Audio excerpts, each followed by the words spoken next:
Sa mga cordless tools, marami ng tool company ang naglalabas ng mga brushless motors. Dahil mas efficient itong gamitin, more running time ng battery, at yung lifespan ng tool ay mas mahaba.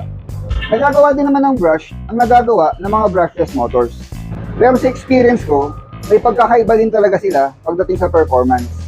And now meron akong dalawang drills dito, isang brush at isang brushless.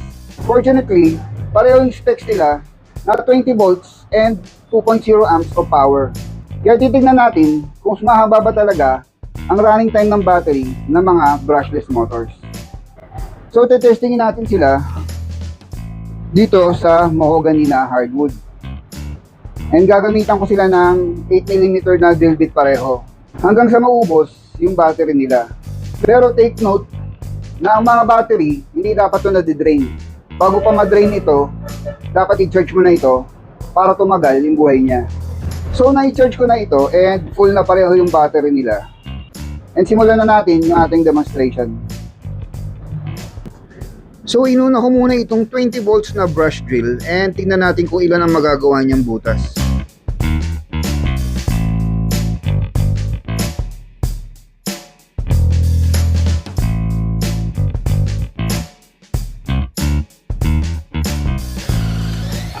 So pagkadating ko sa ika-177 holes, masyado nang mainit yung motor niya at umusok. Kaya pinagpahinga ko muna ito.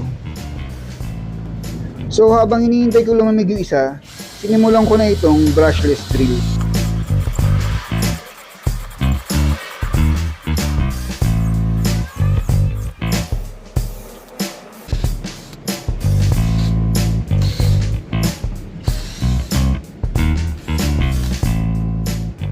And then after 398 holes, yung pang 399, kalahati na lang siya.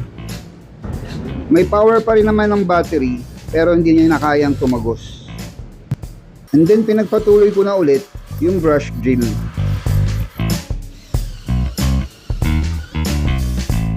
And pagdating sa 263 holes, drain na yung kanyang battery. So recap lang tayo mga boss.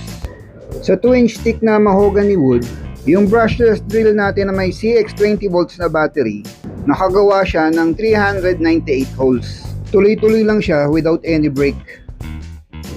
At yung brush naman ay nakagawa lang ng 263 holes na pinagpahinga ko pa pagdating sa 177 holes. And now, testingin naman natin itong CX 20 volt max impact driver ng Lotus. Unfortunately, wala akong mai-compare dito sa shop. Pero nanghiram muna ako ng results na ginawang test ni Nate Large. Rigid yung brand na ginamit nila, na mas kilala naman worldwide compared dito sa Lotus. Pero yun nga lang, 18 volts na drill lang yung kanya, pero brushless din.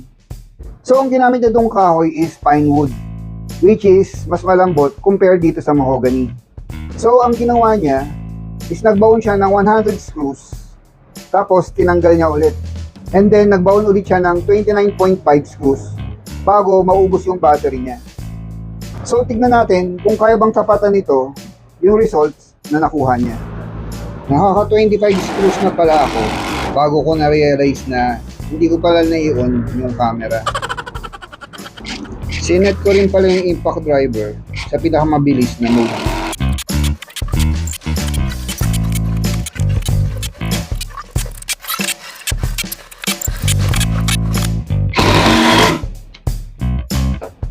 So ito guys, no, naka 100 screws na tayo na nagbaon and tatanggalin natin ulit siya.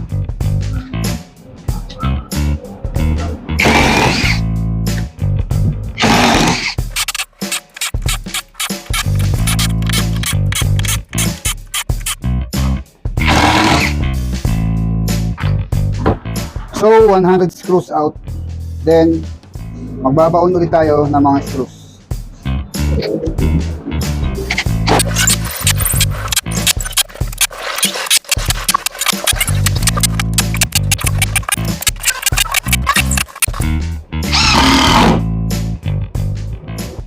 So nakapagbaon na naman tayo ng 100 screws, no? Hindi ko na-expect na umabot sa ganito. And meron pa rin siyang power, no? Tingnan natin kung matatanggal natin lahat.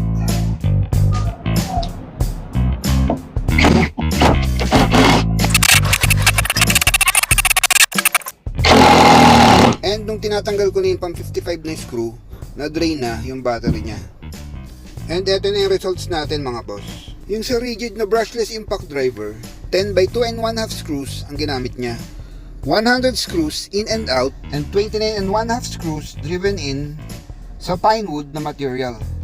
At ito namang sa Lotus 20 volts brushless impact driver, 8 by 2 inches screw ang ginamit ko, which is mas maliit doon sa ginamit niya. Ang naging results ko ay 100 screws in and out, 100 screws in, and 54 and 1/2 screws out. At ang ginamit ko nga dito ay mahogany, which is mas matigas sa pine wood. So hindi naman talaga fair na ipag-compare sila dahil magkaiba sila ng specs at materials na mga ginamit. Pero nakita nyo na ang layo ng difference ng results nila. At pwede pang mag-iba ang mga numbers na yan kung sakaling pagpalitin sila ng mga ginamit. Compare sa mga brush motors, mas mahal talaga ang brushless. Pero sa tingin ko, worth it naman pagdating sa performance. That's the power of brushless tools and the power of CX 20 volts max battery. Basta tatak Lotus, tatak Pogi.